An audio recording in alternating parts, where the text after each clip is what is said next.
হবে। আমরা আগে যে কথাগুলো বারবার বলেছিলাম যে আমরা দূরত্ব বজায় রেখে চলা, এরপরে ঘন ঘন হাত ধোয়া, মাস্ক ব্যবহার করা, এভাবে যে সকল নিয়ম কানুনগুলো বলা হয়েছে, এগুলোর মধ্যে নতুন যে কথাগুলো সেগুলো হচ্ছে যে যারা বৃদ্ধ আছে আমরা যারা বেশি বৃদ্ধ, আমরা আমাদের গভর্নমেন্টের আদেশ হচ্ছে, অনুরোধ হচ্ছে আপনারা ঘরে যেন নামাজগুলো আদায় করেন। কারণ যে ভাইরাসটা বড় বড় স্কলাররা বলতেছেন এগুলো, এই ভাইরাসটা বেশিরভাগ দুর্বল মানুষকে বেশি আক্রমণ করে, এবং এই জন্য এই বিষয়টার প্রতি লক্ষ্য করে আমাদের মাননীয় প্রধানমন্ত্রীর পক্ষ থেকে, ধর্ম মন্ত্রণালয়ের পক্ষ থেকে আমাদেরকে বলা হয়েছে যে মুরব্বী যারা আছে, আমরা বয়োজ্যেষ্ঠ যারা আছি, আমরা কষ্ট করে মসজিদে না আসে, আমরা আরেকজনকে ক্ষতি না করে আমরা নিজেরা ঘরে নামাজ পড়ে নিব। আর যারা বাচ্চা আছে আমরাও যেন আমাদের ছেলে মেয়েদেরকে একটু নিজেদের আয়ত্তে রাখার চেষ্টা করি, কারণ এই ভাইরাসটা দুর্বল মানুষের উপর বেশি আক্রমণ করে, বাচ্চাদের উপর এবং বয়স্ক মানুষের উপর। এই জন্য আমরা এগুলো একটু খেয়াল করবো যে আমার একজনের কারণে যেন আরো 10 জন ভাই কষ্ট না পায়। এই জন্য আপনার মনে যেহেতু তামান্না আছে মসজিদে আসার, আপনি ঘরে পড়লেও আল্লাহ তাআলা আপনাকে মসজিদের ন্যায় সমান ন্যায় দিয়ে দিবেন। সুবহানাল্লাহ। এই জন্য সব কম হবে এমন আশঙ্কা করার দরকার নাই। আল্লাহ তাআলা ইচ্ছা করলে ঘরে রাখো, আপনার মনের তামান্নার কারণে, আকাঙ্ক্ষার কারণে ঘরে বসেও আল্লাহ মসজিদের সওয়াব দিবেন। যেরকম ঠিক কিনা? আল্লাহ তাআলা আমাদের সবাইকে আমাদের প্রশাসনিক যে নির্দেশগুলো আছে আল্লাহ তাআলা আমাদেরকে মেনে চলার তৌফিক দান করুন। সকলে বলি আমিন। আজকে আমরা যে বিষয়টা নিয়ে আলোচনা করব সেই বিষয়টি হচ্ছে যাকাত এবং ইতিকাফ। দুটি বিষয় ইনশাআল্লাহ আমরা সংক্ষিপ্ত আকারে আমরা আলোচনা করার চেষ্টা করব। আল্লাহ আমাদের সবাইকে অল্প সময়ে আমাদের মানার মতো অক্ষরে কিছু কথা আল্লাহ যেন জবান দিয়ে বের করে। সকলে বলি আমিন।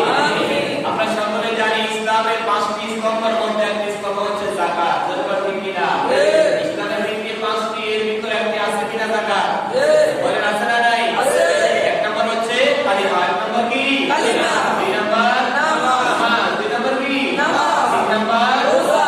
এরপরে 4 নম্বর, 5 নম্বর যাকাত। এই 5টা স্তম্ভের উপর ইসলাম টিকে আছে।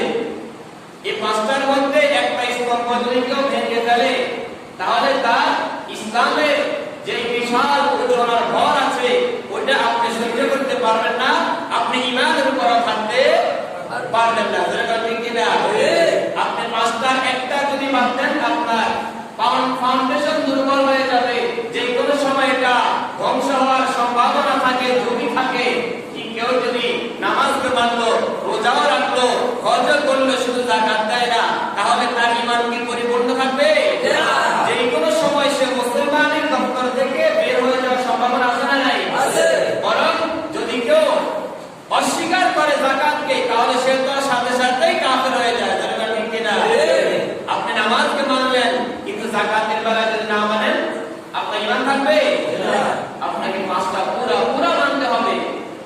যদিও যাকাত এবং হজ দুইটি বিষয় সবার জন্য ফরজ হয় না, যাদের জন্যই ফরজ হয় তাদেরকে মানতে হবে, কিন্তু বিশ্বাস সবার জন্য এক সমান। হজ যেমন ফরজ, নামাজ যেমন ফরজ, রোজা যেমন ফরজ, যাকাত দেওয়া যেমন ফরজ, এটা সবাইকে 100 মানতে হবে। যাদের উপর ফরজ হয়েছে তারা আদায় করতে হবে। যেটা ঠিক কিনা? এজন্য ইসলামের 5টি ভিত্তির মধ্যে একটি ভিত্তি হচ্ছে যাকাত। নামাজ যেমন আমরা গুরুত্ব দিয়ে পড়ি, মাহে রমজানের 1 মাসের রোজা যেমন আমরা গুরুত্ব দিয়ে রাখি, আপনাকে আমাকে যাকাতকে ভিন্ন চোখে দেখার কোনো সুযোগ নাই। যাকাত তো আপনার রোজা, নামাজ, হজের মতোই গুরুত্বপূর্ণ একটা ইবাদত। সুতরাং এটা যদি কেউ অস্বীকার করে সে মুসলমান থাকবে না, সে জান্নাতের আলো বাতাস কোনোদিন পাবে না, সে জাহান্নামের আগুনে জ্বলতে হবে। যারা বলেন নাউযুবিল্লাহ। এজন্য রব্বুল আলামিন কোরআনে কারীমের মধ্যে জানিয়েছেন, ইন্নাল্লাযীনা আমানু ওয়া আমিলুস সালিহাতি ওয়া আকামুস সালাতা ওয়া আতাউজ যাকাতা লাহুম আজরুহুম ইনদা রাব্বিহিম। আল্লাহ রাব্বুল আলামিন জানিয়েছেন, ইন্নাল্লাযীনা আমানু, নিশ্চয় যারা কালিমা পড়েছে, যারা মুসলমান হয়েছে, যারা 1 নম্বর ইসলামের ভিত্তি মেনে নিয়েছে, কালিমা পড়েছে। 2 নম্বর আল্লাহ রাব্বুল আলামিন বলে ওয়া আমিলুস সালিহাত, ঈমান আনার পাশাপাশি যারা ভালো আমল করবে, ইবাদত বন্দেগী করবে। এরপর আল্লাহ রাব্বুল আলামিন বলে ওয়া আকামুস সালাত, যারা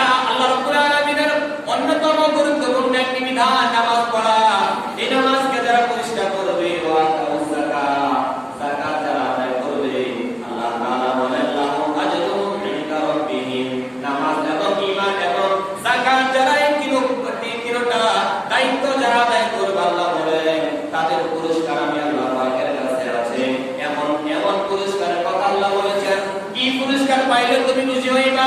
আল্লাহ বলেন ফালা খাউফুন ওয়ালা খাউফুন আলাইহিম ওয়ালা হুম ইয়াহজানুন। ও বান্দা, এমন পুরস্কার তোমাকে দিয়ে দিব, নামাজের বিনিময়ে, যাকাতের বিনিময়ে, কালিমার বিনিময়ে, ঈমানের পরিবর্তে তোমাকে এমন পুরস্কার দিয়ে দিব যে পুরস্কার পাইলে কবরের জীবন থেকে শুরু করে জান্নাতে যাওয়া পর্যন্ত তোমার কোনো ভয় আর হবে না। এর থেকে বড় পুরস্কার তো আর কিছুই লাগে না। দরকার ঠিক কিনা? আল্লাহ যদি বলে নামাজ পড়লে তোর কোনো ভয় নাই, কবরে প্রশ্নের জবাব তোকে দেওয়া লাগবে না, ফেরেশতা তোর পক্ষ থেকে দিয়ে দিবে, আল্লাহ ঘোষণা দিবেন। এটা নামাজি বান্দা কবরে যাওয়ার দরকার নাই।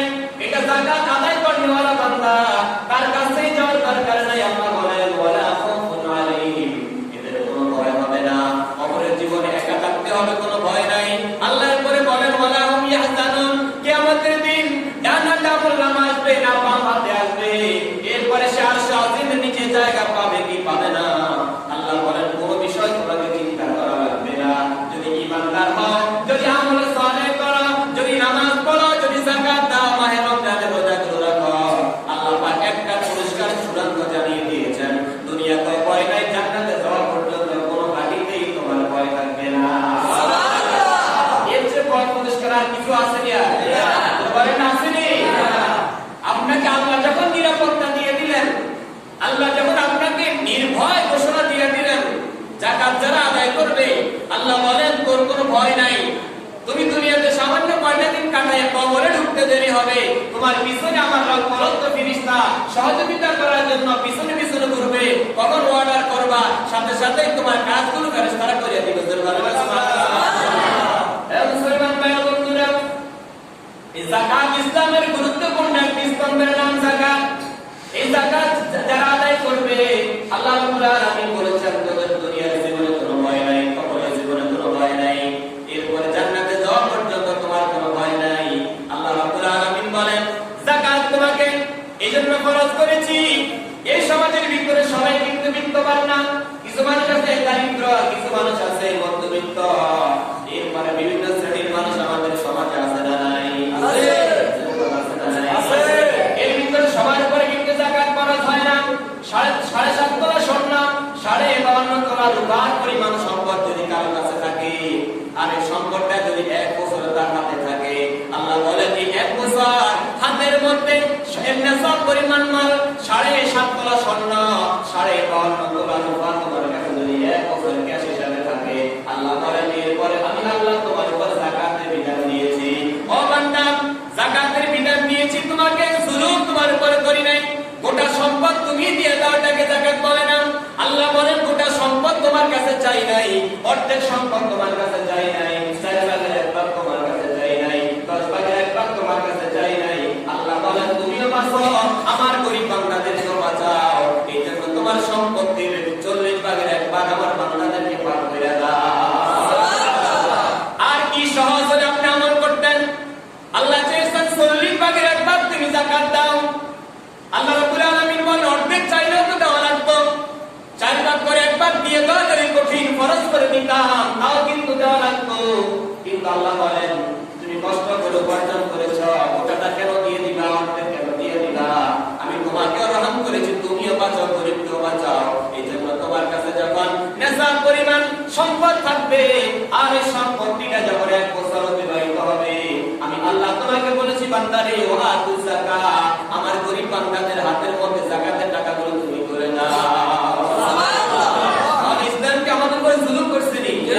বলে না জুলুম করছে নি? ইসলাম এটাকে বলে যে গরিব মানুষের অধিকার তোমাদের সম্পত্তির ভিতরে আমি ঢুকিয়ে দিয়েছি। এজন্য কিতাবের মধ্যে পাওয়া যায়, হাদিসের পাকের মধ্যে রাসূল বলেন কিয়ামতের ময়দানে হাজার লক্ষ লক্ষ মানুষগুলো যারা 5 ওয়াক্ত নামাজ ঠিকমতো পড়তো, যারা মাহে রমজানের 30টা রোজা পুরো রাখলো, তারাবির নামাজ গোটা 20 রাকাত পড়তো, তাহাজ্জুদের নামাজ আদায় করতো, কিন্তু জীবনে তার চোখ দিয়া সে কোনোদিন কোনো বান্দার হক সে নষ্ট করে নাই। এমন একটা বান্দা কানো আমার আল্লাহ হাসরের মাঠে লক্ষ লক্ষ মানুষের সামনে দাঁড় করাবেন, বান্দারে ও বান্দা নামাজ দিয়ে জান্নাতে যাইতে যাও, রোজা রেখেছো বুঝ জান্নাতে চলে যাবা, যাকাত দিয়েছো জান্নাতে চলে যাইবা। না না, তুমি না বান্দার হক নষ্ট করেছো, বান্দার হক দিয়া তারপরে তুমি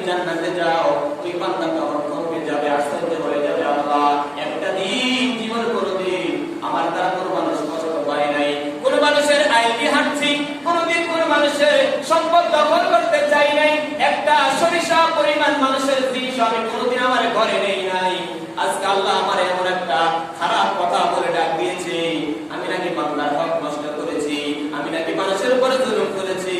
বান্দাটা যখন চোখে যাবে, চোখটা উল্টে যাবে, আল্লাহ রাব্বুল আলামিন বলে, বান্দা চোখটা ঘুরাচ্ছ কেন, আতঙ্কিত হচ্ছে কেন, তুমি কিছু অপরাধ করো নাই। বান্দা আমার মালিকের সামনে দাঁড়িয়ে বলবে, আল্লাহ অপরাধ আমার চোখে লাগে না, আমি কি অপরাধ করছি, কার হক নষ্ট করেছি? আল্লাহ জীবনে কোনোদিন আমার আমল নামাটা একটু খুলে দেখেন, কোন মানুষ আমার বিরুদ্ধে আজকে নালিশ করতে পারবে না, জোর করে কারো থেকে 10টা টাকা নিয়েছি এরকম রেকর্ড আমার জীবনে নাই। আজকে আমি কেন আজকে আসামির কাতারে দাঁড়িয়ে গেলাম? আল্লাহ বলবেন, ও বান্দা তুমি মানুষের টাকা এমনিতে প্রকাশ্য জোর করে নেওয়া নাই, কিন্তু তোমার সম্পত্তির ভিতরে আরেক বান্দার হক ঢুকেছিল, ওই হকটা তুমি কেন বের করে দেওয়া নাই? এই জন্য বান্দার হক নষ্ট করার আসামি হয়ে তুমি দাঁড়িয়েছ। আল্লাহু আকবার। আল্লাহ রাব্বুল আলামিন বলেন, ধনী মানুষের টাকার ভিতরে গরিবের অধিকার আছে না নাই? এই যে 40 ভাগের 1 ভাগ মালিক খরচ করেছেন, এই 40 ভাগের 1 ভাগ আপনি যদি বের না করে দেন, এটা কিন্তু বান্দার হক আপনি ভোগ করতেছেন। ধরবেন ঠিক কি না? এটা পুরো বান্দার হক। আপনি মনে করেছেন নামাজ পড়তেছেন, লক্ষ লক্ষ টাকা মসজিদে দান করছেন, আপনি বেঁচে যাবেন না ভাই, বাঁচার কোনো সুযোগ নাই। আপনি কোন মানুষকে 1টা টাকাও দান করবেন না, কোনো সমস্যা নাই, কিন্তু আপনার ফরজ যাকাত যদি আপনি আদায় না করেন, আপনার উপরে যাকাত আসছিল মাত্র 1000 টাকা, এটা আপনি বাইর করে দেন নাই, এমনিতে লক্ষ টাকা মসজিদে দিয়েছে, কোনো লাভ নাই, কোনো লাভ নাই।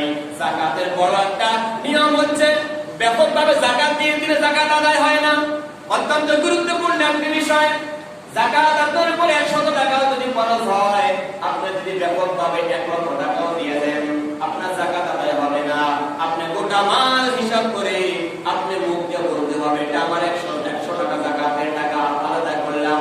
আপনাকে কিভাবে 100 টাকা যাকাতের টাকা ভিন্ন রাখতে হবে, এটা আপনি আদায় করি, আপনি বাকি যা দিবেন সেটা হবে আপনার নফল সদকা। কিন্তু আপনি যদি ব্যাপকভাবে যাকাত আপনার 1 লক্ষ টাকা খরচ হয়েছে, 10 লক্ষ টাকা এমনিতে দিয়ে দিলেন, আর বললেন আমার যাকাতের টাকা আমি দিয়ে দিলাম, ইসলাম বলে না না, এটা কোনোদিন তোমার যাকাত আদায় হবে না। যাকাত আদায়ের বড় একটা নিয়ম হচ্ছে, 1 টাকাও যদি যাকাত হয়, এটা আপনি মুখে কইলে আপনার মূল সম্পদ থেকে আলাদা করতে হবে। সুবহানাল্লাহ, সুবহানাল্লাহ। অত্যন্ত সূক্ষ্ম একটা বিষয়। আপনি যদি নির্ধারিত না করে 10 টাকার পরিবর্তে 10,000 দিয়ে দেন, আদায় হবে না। আপনি গোটা সম্পত্তি হিসাব করে যাকাতের 100 টাকা আপনাকে আলাদা করতে হবে, এটা দিয়ে দিলে আপনি এবার নফল সদকা না করলে আপনার কোনো ধরা বাধা নাই। আপনি আল্লাহর দরবারে আটকাবেন না যে নফল সদকা কেন করলেন না, এই জন্য আল্লাহ আপনাকে বলবে না, আল্লাহ বলবেন ফরজটা আদায় করছো কিনা, এটা আপনাকে জিজ্ঞাসা করা হবে। ঠিক কিনা? হে মুসলমান ভাই বন্ধুরা, এজন্য কিয়ামতের কঠিন ময়দানে লক্ষ লক্ষ মানুষ দাঁড়িয়ে যাবে, মালিকের দরবারে আটকা পড়ে যাবে। আল্লাহ বলবেন, আমার বান্দাদের মাল তোর সম্পদের ভিতরে ছিল, যাকাতের টাকাগুলো মানুষকে কেন দিলা না?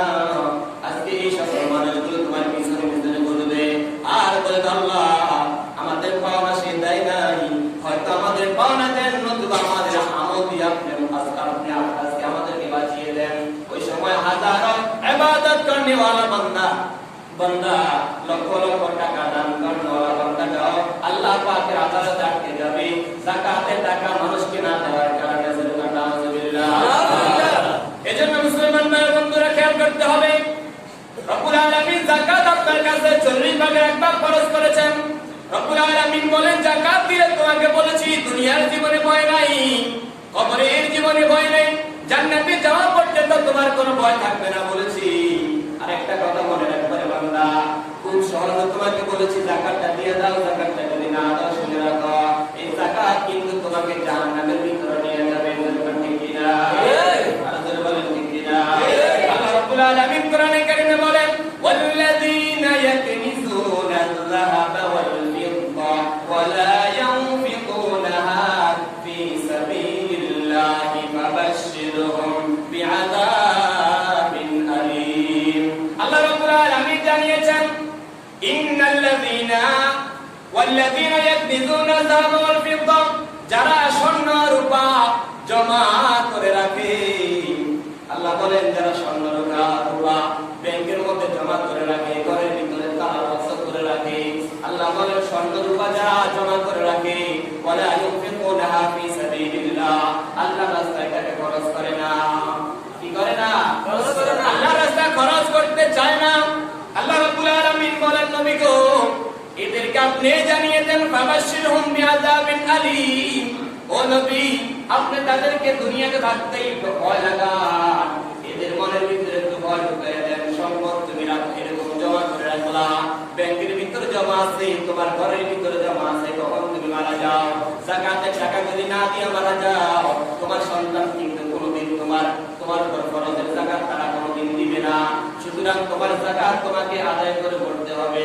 আর যদি যাকাত আদায় করে না যাও, সম্পদ কমে যাবে, সেই ভয় যদি করো। আল্লাহ বলেন, নবী গো, এক নম্বরে তাকে ভয় লাগাইয়া দেন, ফাবাশশিরহুম বিআযাবিন আলীম। সে যখন কবরে আসবে, আমি আল্লাহ আগেই বললাম, কোন শাস্তি তার জন্য অপেক্ষা করে না। নাউযুবিল্লাহ। আল্লাহ বলেন, নবী গো, ভয় দেখাইয়া দেন, ও নবী, ভয় দেখাইয়া দেন, তাকে বলেন ফাবাশশিরহুম বিআযাবিন আলীম। ও নবী, তাকে বলেন তার জন্য ভয়ঙ্কর আযাব অপেক্ষা করছে। আল্লাহ রাব্বুল আলামিন বলেন, যাকাত না দিয়ে জান্নাতে যাইবার কোনো সুযোগ নাই, যাকাত না দিয়ে জান্নাতে যাওয়ার কোনো সুযোগ নাই। ও মুসলমান ভাই বন্ধুরা, যাকাত আল্লাহ পাক ফরজ করেছেন।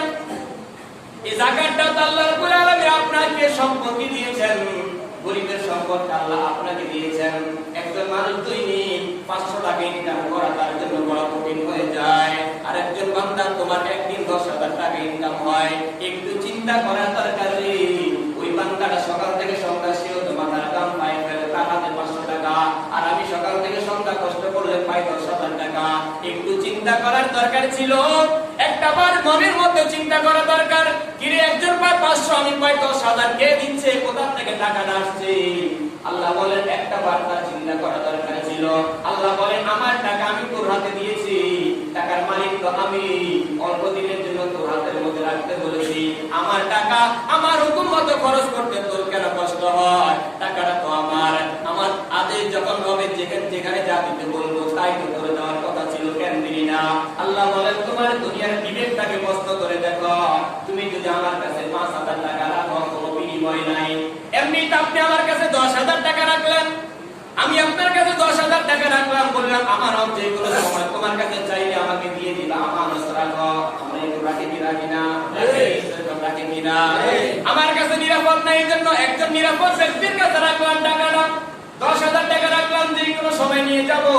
এখন আপনি যার কাছে টাকাটা রাখলেন, আপনার দাবি সমস্ত মানুষের দাবি, টাকাটা কিন্তু আমার না, আপনি আমার কাছে জমা রাখছেন, যে কোনো সময় চাইলে দিয়ে দেওয়া লাগবে।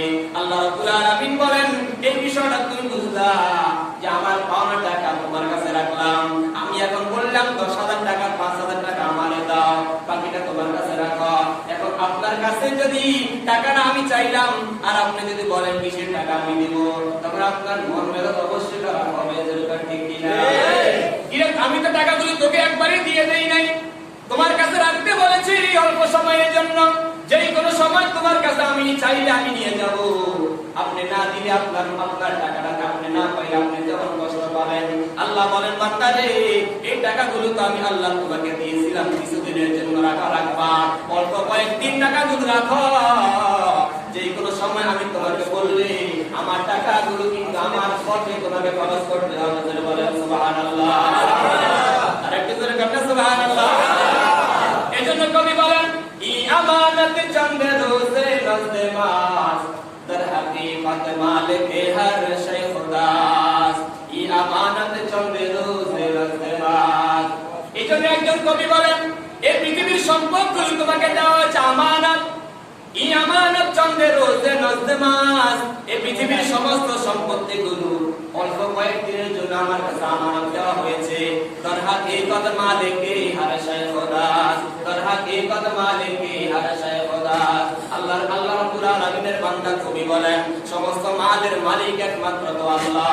ঠিক কি না? সমস্ত মালের মালিক তো আল্লাহ।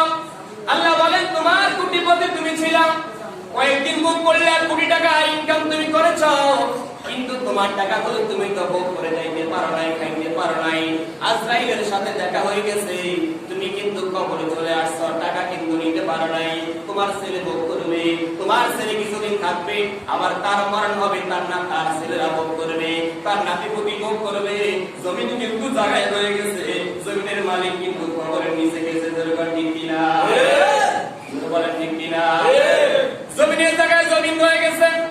আপনি আজকে আমি যেই জায়গাগুলো আজকে আমরা ঘুমাচ্ছি, যেই জায়গায় থাকতেছি, এই জায়গার মধ্যে একদিন আপনার দাদা ঘুমিয়েছিল, একদিন আমি এখন ঘুমাই, আবার আমি থাকবো না, আমার ছেলেরা ঘুমাবে, আবার তার ছেলেরা ঘুমাবে, কিছুদিন থাকবে, আবার কবরে চলে যাবে।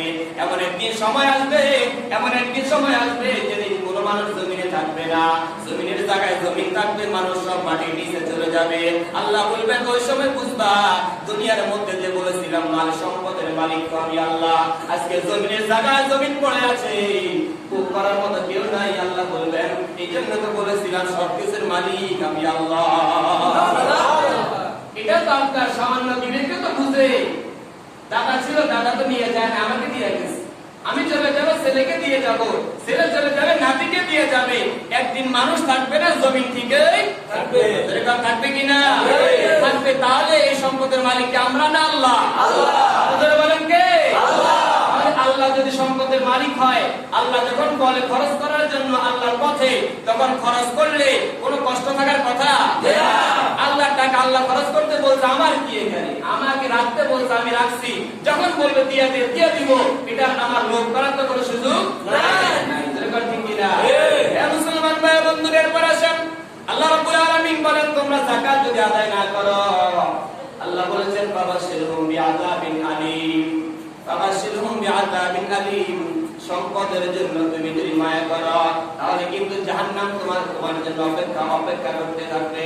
এইজন্য আল্লাহ রাব্বুল আলামিন বলেন নবী গো উম্মতকে জানিয়ে দেন সম্পদের মায়া করিও না, বরং সম্পদের মায়া করে টাকাগুলো তুমি যদি জমিনের মধ্যে রেখে যাও, কিয়ামতের দিন সমস্ত সম্পত্তিগুলো আমার আল্লাহ সাপ বানাইয়া এক নাম্বার কবরে তোমার পাঠাইয়া দিবে, আর বলবে যা যা আমার বান্দা যখন আমার কথা মানলো না, আমার বান্দা যখন ফরজ যাকাত আদায় করলো না, যা যা আমার আল্লাহ সম্পত্তিগুলোকে সাপ বানাইয়া ওই বান্দাকে কবরের ভিতরে ধ্বংসন করতে থাকবে। নাউজুবিল্লাহ।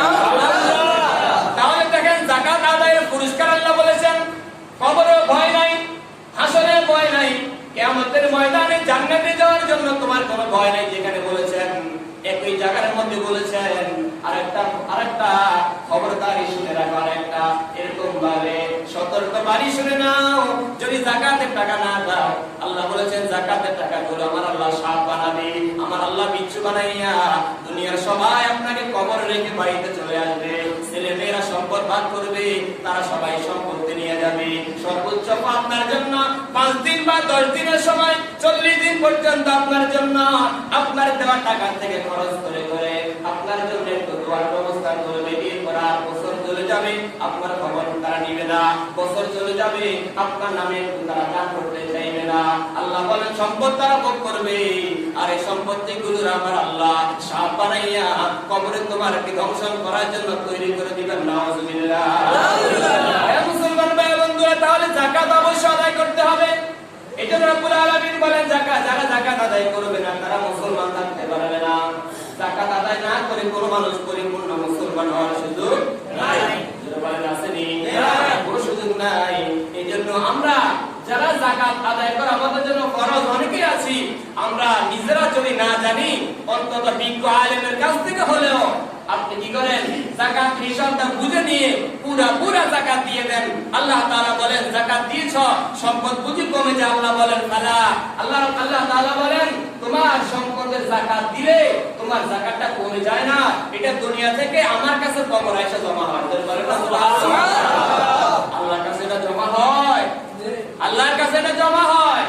আল্লাহ বলেন দুনিয়ার টাকা একজনের কাছে দিলে এটা এরকম ভাবে চিন্তাই হওয়ার সুযোগ আছে, সম্ভাবনা আছে, কিন্তু আমি আল্লাহর কাছে টাকা দিলে আমারটা কোনোদিন হারাবার কোনো শঙ্কা নাই। কোনো শঙ্কা আছে নি? আল্লাহ বলেন আমার কাছে রাখো, একবারে নিরাপদ। ছেলেরা তোমার জন্য টাকা দিবে, সদকা করবে, এই আশা কইরো না, এটা বাস্তবায়িত হতেও পারে নাও হতে পারে, কিন্তু যাকাত যেটা গরিবের হাতে দিয়ে দিছ, মনে করবা গরিবের হাতে দিয়েছ মানে আমি আল্লাহর হাতে দিয়েছি। সুবহানাল্লাহ। নিরাপদের সাথে এটা কবরে জমা হয়ে আছে, কবরে আসবা, ফেরেশতারা বলবে এই বান্দার ভয় নাই, এটা তো যাকাত দিয়ে আসছে, এই বান্দার ভয় নাই, এটা তো রোজা রেখে আসছে। এইজন্য আল্লাহ রাব্বুল আলামিন আমাদের সবাইকে যাকাতের পরিপূর্ণ হক আদায় করে গরিব মিসকিনদেরকে যাকাতের টাকাগুলো পুরা আদায়ের তৌফিক দান করেন। জোরে বলি আমিন। আমিন। জোরে বলেন না আমিন। আমিন। যাকাত দিয়ে দিবেন। যাকাতের অনেক আলোচনা আছে, যাকাত কাদেরকে দিবেন বিস্তারিত আলোচনা করার সুযোগ নাই।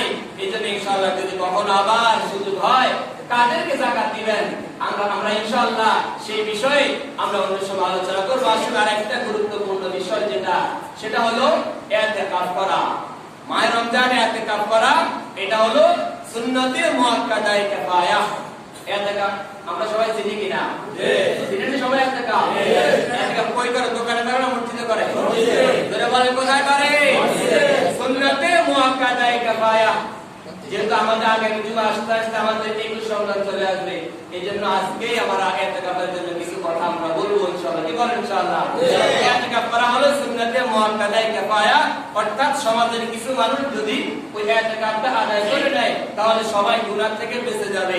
আর যদি কেউ নিঃশর্তভাবে